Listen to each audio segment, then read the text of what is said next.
Should this deck get banned?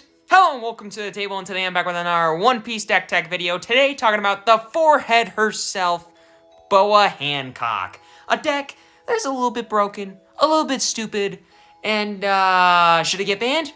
Yes, but why is that? Well, Boa Hancock here is a 5k 4-life yellow-blue leader that says on your opponent's turn, when you play a character, you draw a card. Doesn't seem like too scary or anything. Trust me, it is.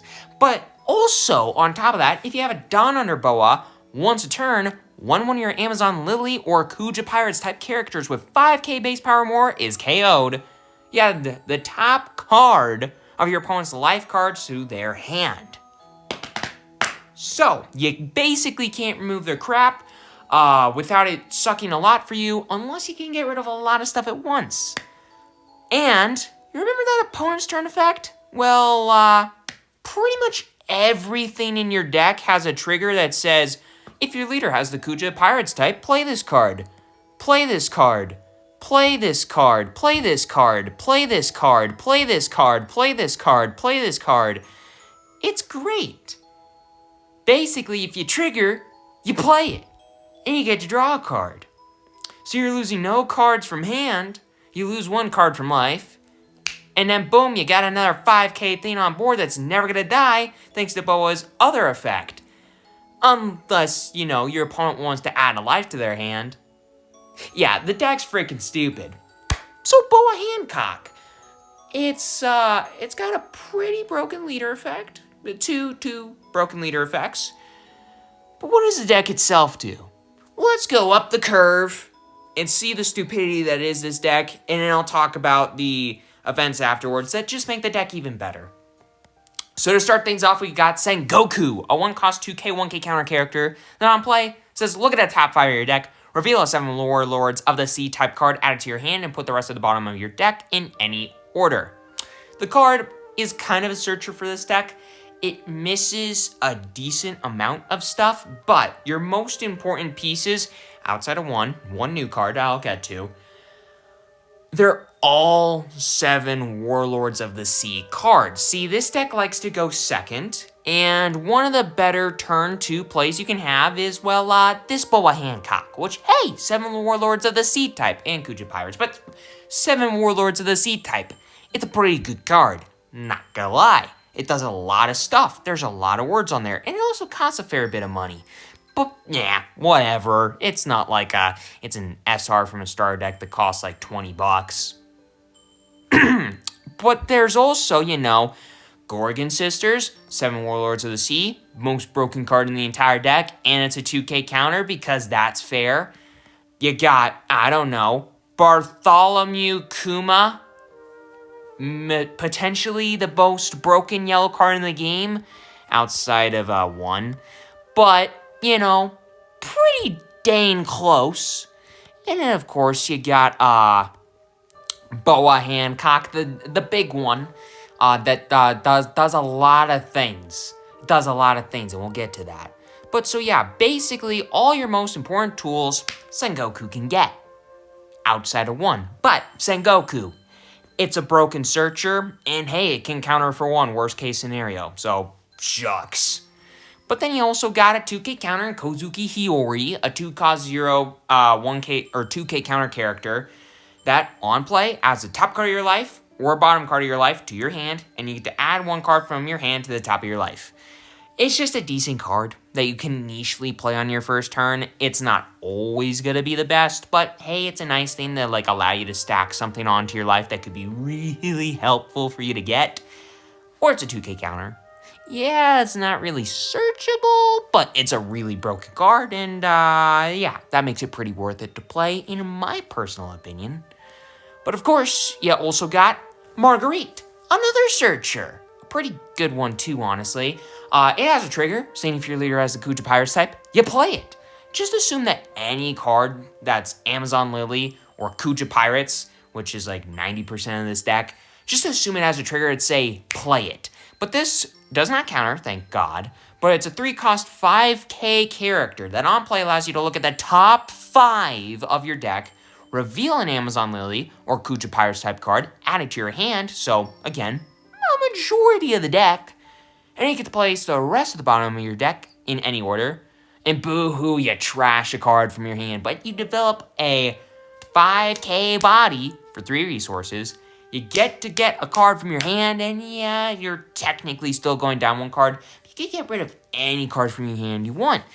And that could be a card that doesn't counter, or just, anything that's just not gonna be useful to you. So yeah, that's great. The deck, needs a lot of card advantage anyway, so yeah.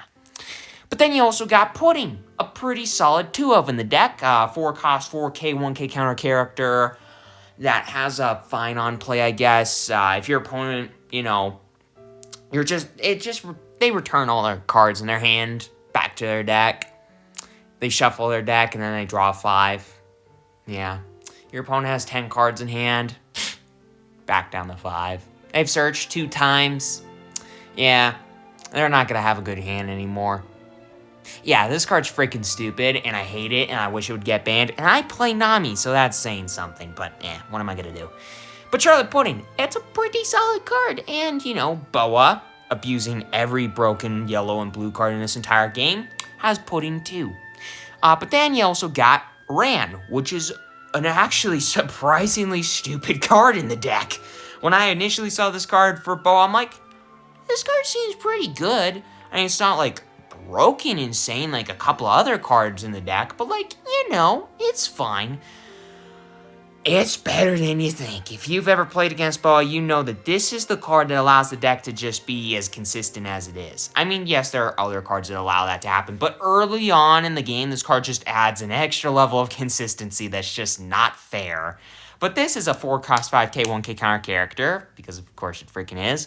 If your leader has a Kuja Pirate type, you get to play it, because of course you freaking do. And as an activate main, once a turn, you can give a Rested Dawn to your leader, or one of your characters, so long as it has a Kuja Pirates type. So, Boa, importantly, in order to protect your board, needs a Rested Dawn, or needs a Dawn under it. Well, if you're going, second, I don't know why this thing just did that, but you play Sengoku on your first turn, and then you put a Dawn under Boa. On your next turn, maybe you play something like a Marguerite, and then you put a Dawn under Boa. But if you, want to develop something like this Ran, which is a 4-cost, you can put a Dawn under it, under your leader. Yeah, that's pretty cool. Card's stupid. It allows for a lot of consistency in the deck that it shouldn't have on a 1k body. But Boa Hancock here is another pretty solid card. The starter deck Hancock, it's a 4-cost 6k blocker, so on-rate body, doesn't counter, shocks. On play, though, it allows you to look at the top 3 of your deck, place them back at the top or bottom in any order, then give a Rested Dawn to your 7 Warlords of the Sea type leader or character card, up to 1. So your leader could be Akuma, could be another Hancock, and it's a 4-cost 6k blocker. So if your opponent does want to go for board, one of your more important pieces on the board, you can just basically redirect it into this. Your opponent's still gonna add a life to their hand, more than likely. And then they, might not be able to go for the thing that they actually wanted to kill if it was like a big enough body. Maybe it was something like your big Hancock. Then, yeah, it might not die as easily. So yeah, the card's just a little good. But then there's Nami, the new card for the deck, and for every yellow deck ever. It's a new card from EB03, costs a little bit of money, and it's a 5-cost 6k, 1k counter character, and on play, gives a Rested Dawn to your leader. Then, if your opponent has 3 or more life cards, they add the top card of their life to their hand, and on KO, you can turn the top card of your life face up, and play a character with 6k power or less from your hand, which is like 90% of the deck. So, and it can play itself, by the way, off that on KO, which is nice and fair. But yeah, I love this card in Nami. I despise this card in Hancock, because it does not need this card. Basically, it allows you to be more aggressive. Yeah, it can't be searched off of anything, thank God. But it gives a Dawn to your leader, it burns the top card of your opponent's life, and your opponent doesn't want to kill it. So it's a 6k, thanks to other cards I'll get to in a second, 7k, pretty much going to be swinging with the opponent every single turn. Fair and balanced. Fair and balanced.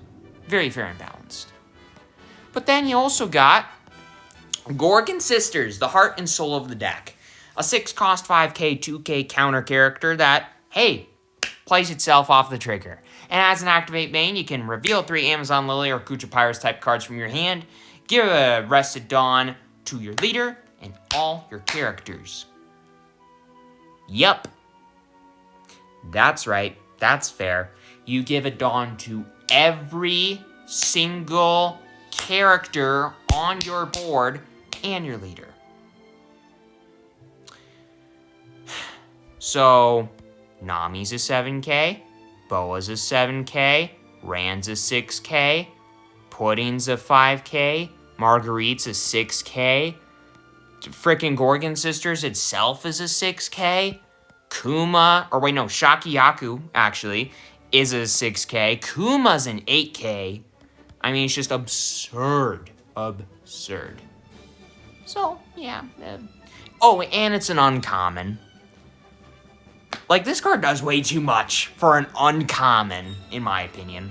And yeah, sure, it's a 6-cost 5k character, but it can still be protected by your leader ability. And it's a 2k counter. I just can't say that enough. It's a 2k counter that does all this. Yeah, sure, you're gonna lose a 2k counter if you play one of these. Shucks. You just play it off your life. You're gonna get it off your life. Because that generally is how it works with Boa. They get lucky that way. But yeah, it's a good card. But then you got Shakiyaku, a 6-cost 5k, 2k counter character, just like Gorgon Sisters.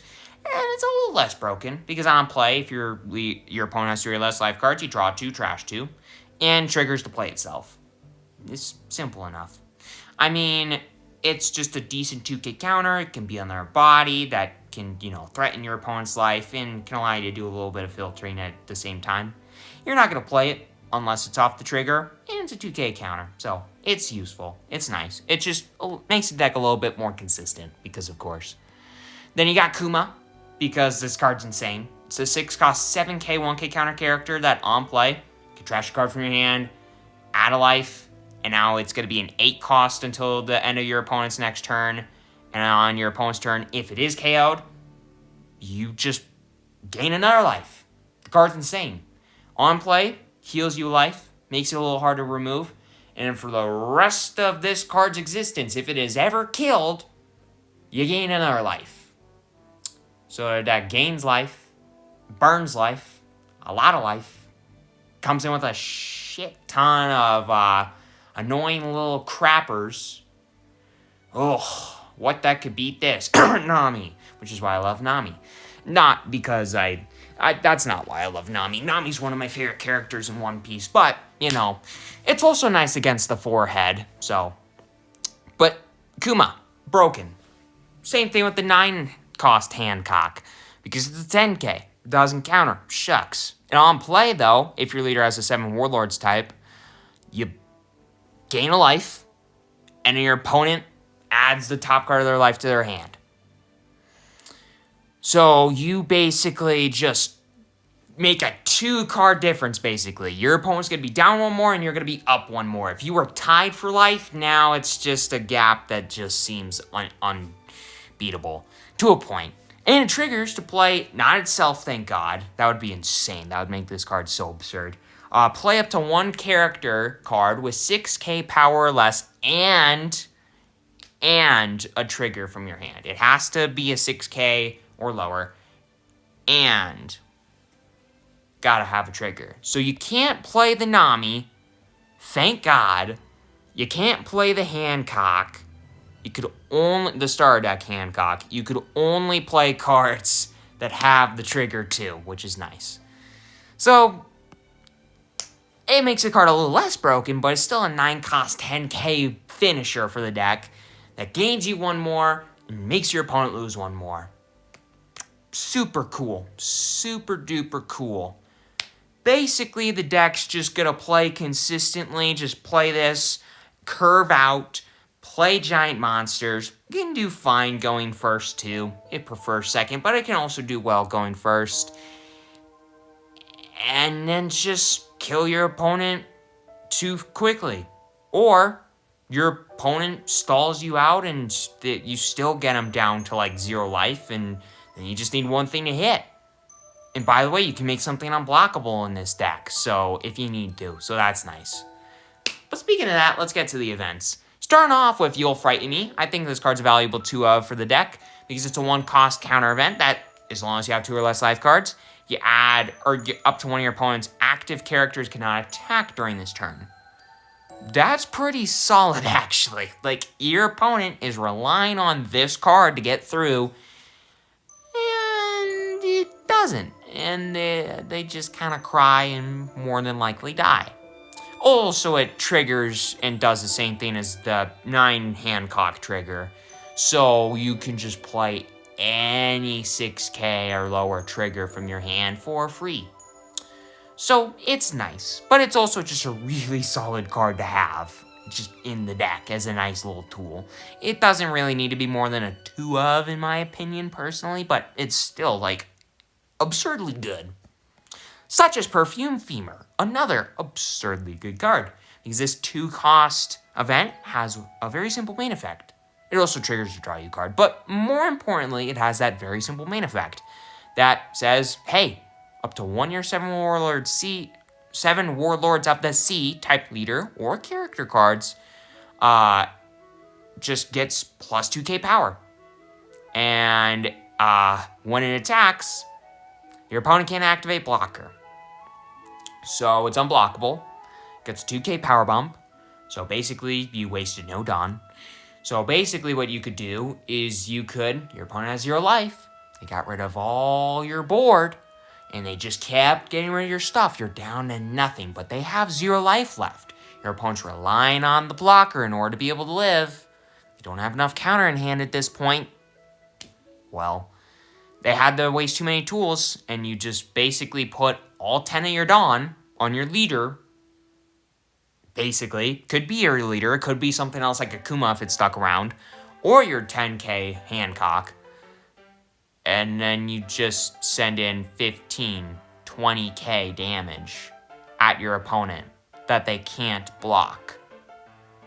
It is a 2 because like it's not always needed, but it's a 7 Warlords of the Sea card, like the You'll Frighten Me, so it can be searched off the Sengoku, which is why I really think Sengoku's good in this deck, because it could get these niche pieces, but also just most of your really good cards to play on curve anyways. But if you need the Perfume Femur, you could search it off the Sengoku, and it's just a nice 2 because, I mean, this card's absurd. Like, it's absurd, in my opinion. But then you got Gum Gum Red Rock, a 6-cost main event that just places one of your opponent's characters at the bottom of their deck, and triggers to place a 4 or less at the bottom of the owner's deck, as far as characters go. So, at bottom deck's any character on your opponent's board for 6. I mean, that's just good. Like, because of the amount of triggers you play in this deck, you could legitimately just not play Akuma, play this instead, this is also a 2 and get rid of one of your opponent's very important cards in order to, like, try to get tempo back. And you're just going to be able to trigger out enough stuff, more than likely on your opponent's turn, if they do go for life, to where you just kind of didn't even really matter that you developed your board. So, that's fair and balanced. You also got Gravity Blade Raging Tiger as a 2 in the deck. Similar to Red Rock, it's a little bit worse in ways. It costs 1 more, but instead of placing any character at the bottom of your owner's deck, you get to place 2 characters with a cost of 6 or less at the bottom of the owner's deck, and it triggers to place any 5-cost or lower character at the bottom of the owner's deck. So, basically, you could get rid of like 2 of your opponent's blockers if you don't have something like a Perfume Femur. You could get rid of 2 of your opponent's, I don't know, there's like so many good 6 costs in the game. Like just any really important 6 cost, like Akuma. Your opponent has 2 Kumas. Put them both at the bottom of the deck. Their on-KOs don't happen, and now you're super happy. I mean, it's just like there aren't a lot of cards in the game that do an effect like this. So I feel like in certain blue decks where it's nice and valuable to get rid of an opponent's wider board state when it matters, I feel like it's just needed. Out of all the cards in the deck, believe it or not, this I think is the worst card, which is absurd to me. But like, if you were to cut anything, maybe cut like the two of this, and put in like another Red Rock and another Perfume Femur, maybe something like that. It depends on what you think will work. I am not a Boa main. I don't know that much about this deck. I just know as much as I do based off of my play experience. But the card's really dumb. And it's really good. But that's the deck. The deck's really stupid. The deck's really good. And I don't think the leader itself is gonna get banned because it's that new. I don't think it needs to be. What I think needs to happen is certain cards just not be allowed to be played in Hancock. Right off the get-go, Nami should be a card that this deck does not have access to, or a lot of yellow decks should have access to, because the card is kind of too free. That's why I'm not a giant fan of Pudding, because I think the card's just too free. I feel like the card should just get banned in general, because the card's been around long enough. Yes, it doesn't have to be banned. I don't think it necessarily needs to be banned. I just personally think it should be. Out of everything in the game right now that I think could be banned, this is at the top of my like leaderboard. That and like Empty Throne, I think, are like the two number one things that need to get banned. Realistically, is Empty Throne gonna get banned? Probably not, but I can cope. But Pudding, I actually think has a solid chance of getting banned. If it doesn't get banned, I think it could at least get restricted from this deck, because it is absurdly broken in this deck. On top of that, Nami is not gonna get banned. That card better not get banned because it's brand freaking new, and if they ban it, it's gonna make a lot of people mad. But it's not gonna get banned. I do think it could, one of two things could happen. One, they could just ban it from this deck. You can't play Nami in this deck. I don't think that's the right answer. What I think is this deck does its first errata, where they basically take the text of a card and they change the wording of it. Like, for example, Nami's on play is broken. So restrict that on play to where if your leader has the Straw Hat crew type, give up to one Rested Dawn card to your leader, then do the rest of the crap. Or if your leader is Nami, do the on play. Something like that. Make it to where the card can't be played in literally any yellow deck. And I think that makes the card way more balanced, especially when it comes to Hancock, because this card is absurdly broken in Hancock. Now, I don't think it's the most toxic deck in the game. I still think that belongs to Emu, and it's not necessarily close in my opinion, but Nami is a very broken card, and I don't ever want to see it get banned. So I think as kind of like a fixer-upper, because they did make an oopsie with this card because it should not be able to be played in as many decks as it can be. I think they do their first errata to where it's just not able to be played in as many decks. Like the cards on play, specifically, the on KO is a little bit over the top, in my opinion, too. Like that on KO. If you just got rid of the on KO on this card, it'd be way more fine. But because of that on KO, the card's way better. But I feel like if you just errated the cards where the on play said, like, it only works in a Straw Hat Crew deck or in Nami, the card would be way more fine. But because it could be played in Hancock and other absurdly broken yellow decks that aren't like necessarily Straw Hat oriented, where like I feel like this card would be more, I don't know. It's just the card does not need to be able to be played in Boa. It should not be able to be played in Boa at all.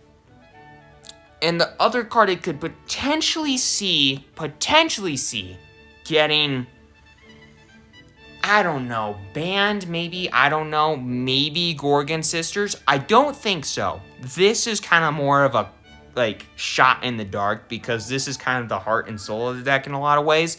This is the engine, and if they get rid of this, then the deck's kind of dead in a lot of ways. So I don't think they'd get rid of Gorgon Sisters. I feel like what they would do is they would restrict Nami. Like, realistically, I think Nami should get banned from this deck like Charlotte Katakuri and Charlotte Linlin were in UP Luffy. And or they do the same thing with Pudding. I just think Pudding should be banned flat out, but I don't necessarily know if that's going to be the case. I can cope that that's going to be the case.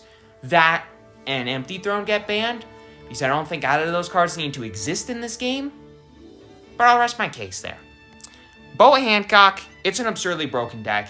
It's a pretty expensive deck. It costs like $500+, which is a little sum of money. But if you do believe, I would wait to build this deck until after the ban announcement. But if this deck remains fine, which I don't personally believe that's going to be true, but if no hits happen to this deck, I would build it if you're willing to spend the money and you would enjoy playing it, because the deck is really broken and really good. But with all that said, I hope you all enjoyed this video. Make sure you hit that subscribe button, hit that like button. It's completely free, you won't regret it. Check out the rest of my EB03 videos right here, my Nami video that I just put out right here. And hey, check out my EB03 pack opening series right here that's doing pretty freaking well. And you're going to be seeing some pretty sweet pulls from this set, I have a feeling. So, with all that said, I'll see you all there, and enjoy.